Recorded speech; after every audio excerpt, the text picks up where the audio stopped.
Hey guys, welcome to my channel. Today I'm going to be reading 3 stories from the No Sleep subreddit. So if you guys enjoy these stories, please like and subscribe. And I'll be crediting the OPs in the description, and their names will also be in the video. Thanks for watching. I found home videos of my family that shouldn't exist. My brother died when I was 7 years old. He was 13. He drowned in the lake down the street from our house. My parents never touched his room. They tried once, but they couldn't do it. Too raw. After that, the door just stayed shut. His room became a kind of museum of him. That was 11 years ago. His room still looks the same. This morning, while I was packing for college, I thought I'd finally go in there. My plan wasn't anything dramatic. I just wanted to grab a few hoodies, maybe a keepsake or two to take with me. Something to hold on to when I got homesick. Full transparency. I've been in his room plenty of times before. I've sat on his bed, I've looked through his shelves, but I've never really gone digging. That felt wrong. And I never had no inclination to. I just missed my brother. That wasn't my intention today either. It wasn't my intention to find a stack of DVDs shoved into the bottom drawer of his dresser. There were 3 of them, just labeled 1, 2, and 3. The only DVD player in the house is still hooked up to his old TV. Everything else went streaming years ago. For a minute, I told myself not to do it. They weren't mine. They probably didn't matter. I picked up some of the items I had collected, put the DVDs back in his drawer, and returned to my room. Tonight, they started calling to me. I know how that sounds. I know you're thinking it was just my curiosity eating at me, but it wasn't like that. It felt physical, a pull in my chest. So I crept back across the hall, slipped into his room, locked the door behind me so my parents wouldn't hear, and I put in the first DVD. It was a home video. I didn't even know we had any. I don't remember my parents ever owning a camera. The video starts with static, then clears just enough to show something. The picture is muddy, warped. It could be the living room, but the furniture looks wrong. Everything is too big or too small, shifting every time the frame jitters. Sometimes it almost looks like a bedroom, sometimes like a hallway. No faces, no clear shapes, just flickering shadows that don't match what the voices are saying. Because there are voices, familiar ones, laughter, clinking dishes, and my mom calling my brother's name. It sounds like a family in the background, just out of sight. I hear my brother's laughter, and the sound swallows me whole. It rings through my head, bouncing off the bones that make up my skull. Then, beneath it is another voice. Low, deliberate, close enough that you couldn't miss it. You haven't noticed yet. Then the video cut off, just like that. I scrambled to replay it, not even thinking about the other 2 discs still stacked under the TV. I just wanted to hear him laugh again. That laugh. I tried not to think about the end, though the fear of it was crawling slowly up my spine as I hit play. Because the way it spoke, it sounded like I wasn't part of the recording at all. Like it was speaking to the camera, to me. I pressed play again, this time pausing every few seconds, desperate to make sense of what I was seeing, but nothing held still. Everything on the film almost looked familiar, like a room you swear you've been in but can't place. The walls are a little too narrow, and the colors are washed out enough to make it something you've never seen before. It made me feel like my brain was short-circuiting. Then I froze the frame just before the moment he laughed. And there it was, a caption, faint and yellow, burned into the corner of the screen. July 30th, 2015, 7 months after my brother drowned. My first thought was that it was a glitch. It had to be. The camera must have been off by a year. There's no other explanation. I forced myself to breathe and to shove it back to the rising panic. Then I pressed play again. His laugh filled the room, and for a second, my fear washed away. It was just him again. He was alive, warm, present. A bittersweet rush of comfort and grief. But then the voice returned. Closer this time, wet against the microphone, broken and cutting in and out like static. You noticed. I ripped the DVD out of the player and threw it across the room. I don't even know why I did it. Adrenaline, I guess. My hands were shaking so hard I couldn't control myself. I'm trying to think of logical explanations. I want to believe there is one, but every reason it comes up with feels paper thin. I just bolted back to my room and dove under the covers, Like that would help. I don't want to watch the other videos. I don't. But I can feel them pulling at me. Like they're not finished. Like I owe them something. I can't sleep. It's dark. It's late. The rain just started. The bathroom faucet always drips, but tonight it sounds so much louder. You could almost confuse it for footsteps. My dad spent 15 years tending to the tree in our backyard. I just cut it down, and I don't think it was a tree. I don't know where else to turn. I can't talk to my mom about this. She's already a wreck. I can't talk to my dad because, well, he's the reason I'm writing this. I did something, and I thought I was doing the right thing. I thought I was saving him. But now the house is filled with a silence that is so much worse than the screaming I wish I could hear. And I see the look in my father's eyes, and I know I've made a terrible, terrible mistake. I need help. I need someone to tell me what I need to do. We live in a nice house, the kind of place people move to when they want a family. A big yard, a picket fence, flower beds my mom fusses over. It was a normal, happy place to grow. Until the tree. It all started about 15 years ago. I was 10. My dad came home from work one day, absolutely buzzing with an energy I'd rarely seen. He was a quiet man, a decent man, worked a steady job in logistics, and his passions were small and manageable. He loved gardening. It was his escape. On this day, he was holding a small, wrinkled paper bag. "Look at this," he said, his eyes shining as he showed me a single, gnarled black seed. It was the size of a pigeon's egg, strangely heavy and covered in faint, spiral patterns. Got it from a street vendor downtown. An old fella said it was special. Said it would grow into a great tree, a king in our yard. Said it would cast its shadow over the whole house and protect us. I was 10. I thought it was cool. My dad was a sane, rational man, but he always got a bit poetic when he talked about his garden. I just figured he was exaggerating to make his only kid excited. We planted it together in the center of the backyard. It was a good memory. One of the last purely good ones, I think. The tree grew, and it grew fast. Faster than any tree has a right to grow. Within a couple of years, it was already taller than me. My dad was ecstatic. He tended to it like it was some kind of deity. He built a small, neat wooden fence around its base, not to keep animals out, but it seemed to designate its space as sacred. No one was allowed to water it. No one else was allowed to prune it, not that it ever seemed to need it. It was his. For years, my mom and I just accepted it. It was Dad's hobby, his thing. When he was out in the yard, kneeling by the tree, we knew that it was his time. We didn't interfere. We didn't think much of it. But the tree kept growing, and as it grew, my dad started to change, subtly at first. He'd spend more and more time out there. He'd come in for dinner with dirt under his fingernails and a distant, peaceful look on his face.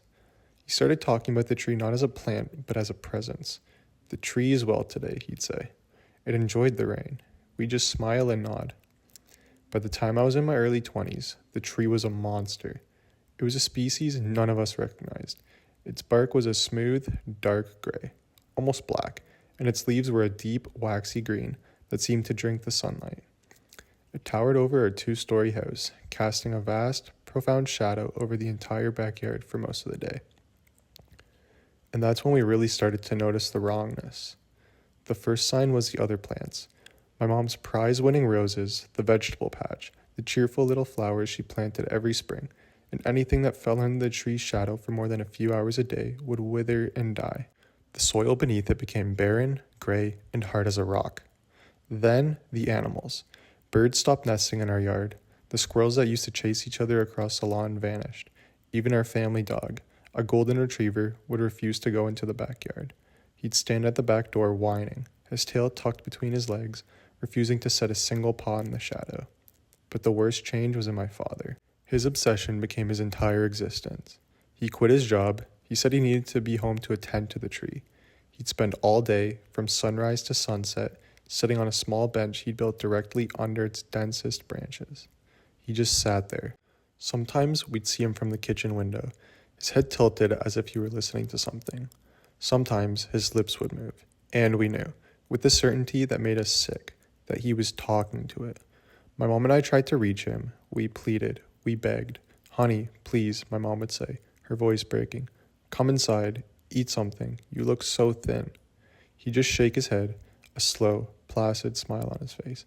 I'm not hungry, the shadow is enough. It's so peaceful here. It comforts me.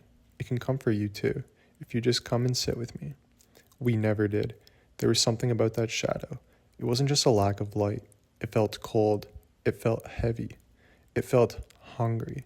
Standing at the edge of it felt like standing at the shore of a deep, dark ocean.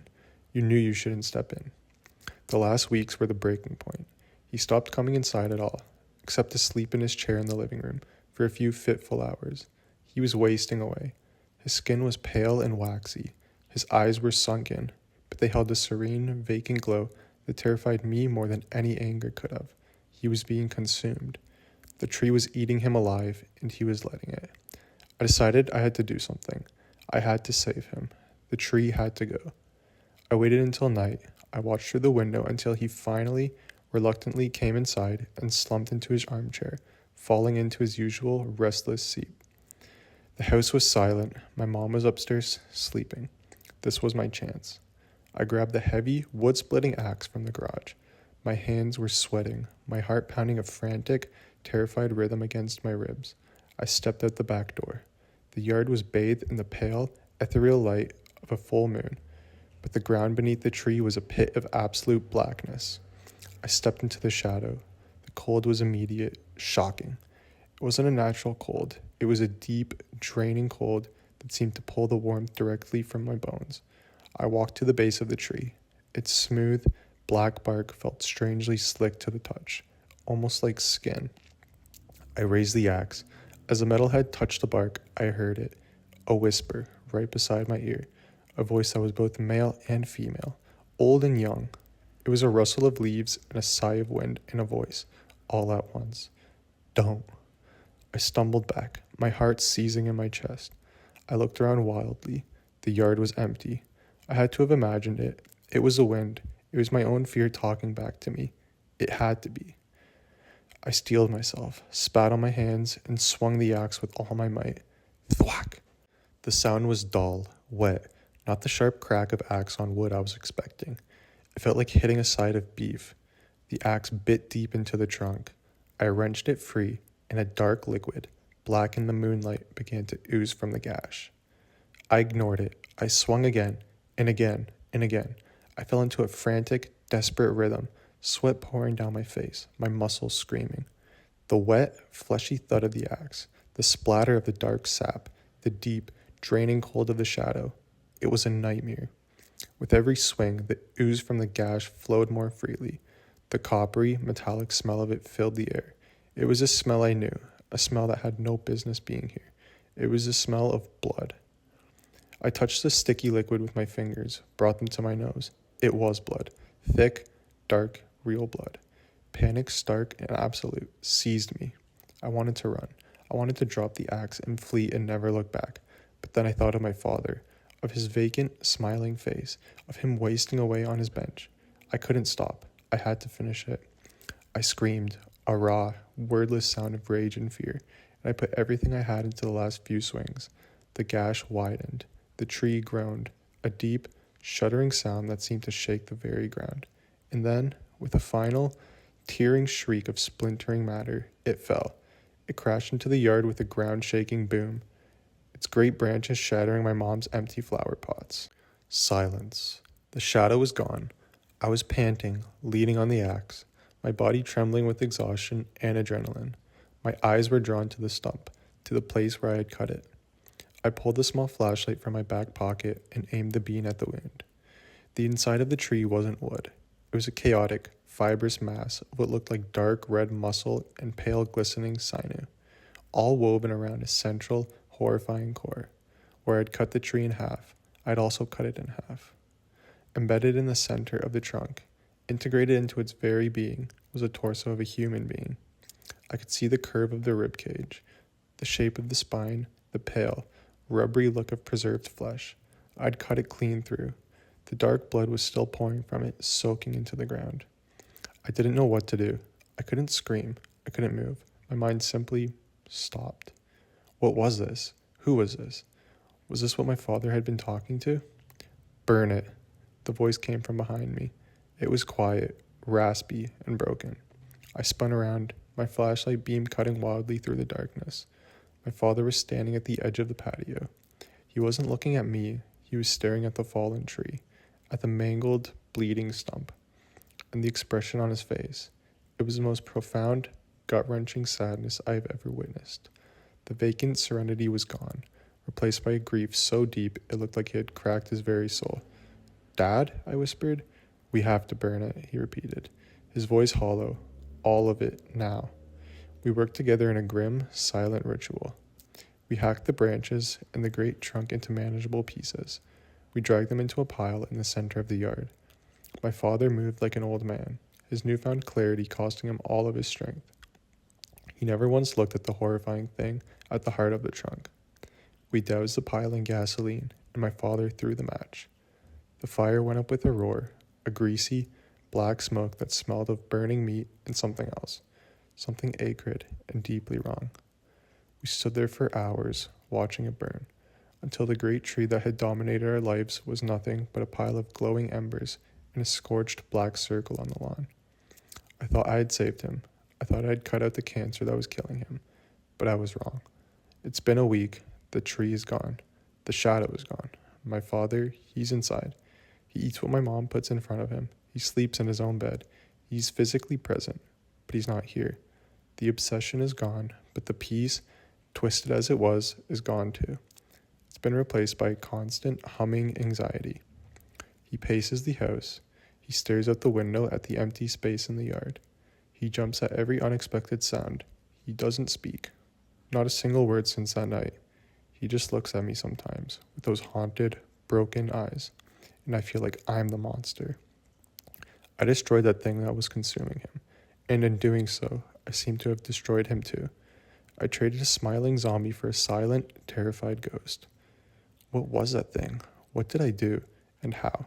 How do I fix my dad? Is there any way to bring him back from whatever edge I've pushed him over? Please, if anyone has any idea what happened here, tell me. The silence in this house is getting louder every day.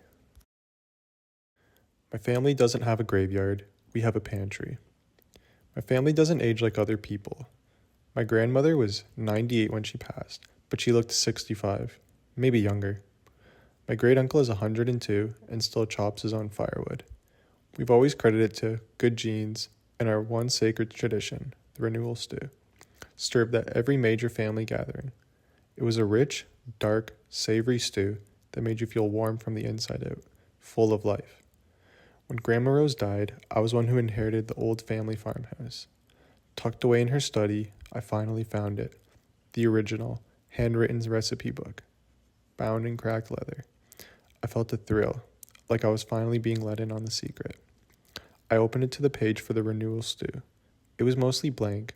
There were no ingredients listed for the stew itself, only 2 cryptic notes in my great-great-grandmother's spidery script. For the broth, see the cellar instructions. For the seasoning, see the attic instructions. The cellar was damp and smelled of earth. Behind a stack of old canning jars, I found a loose stone in the wall. Pulling it free revealed a dark, hidden chamber. Inside, arranged in neat rows, were a dozen large, unglazed clay pots filled with a dark, peaty soil. A thick, pale, gnarled root snaked out of the soil in each pot, looking disturbedly like a human hand. A dusty journal sat on a small table. The entries, dating back to the 1800s, describe the process. When a member of our family dies, they aren't buried or cremated. They are planted. Their bodies are prepared with a special mixture of herbs and laid to rest in these pots. Over the years, the soil and the body produce a life root. This root is harvested, boiled for 3 days, and becomes a broth of the renewal stew. I felt the wave of nausea. We weren't just eating stew.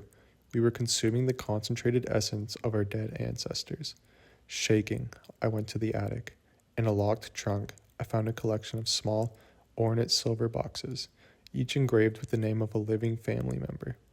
I found my own, my name freshly engraved.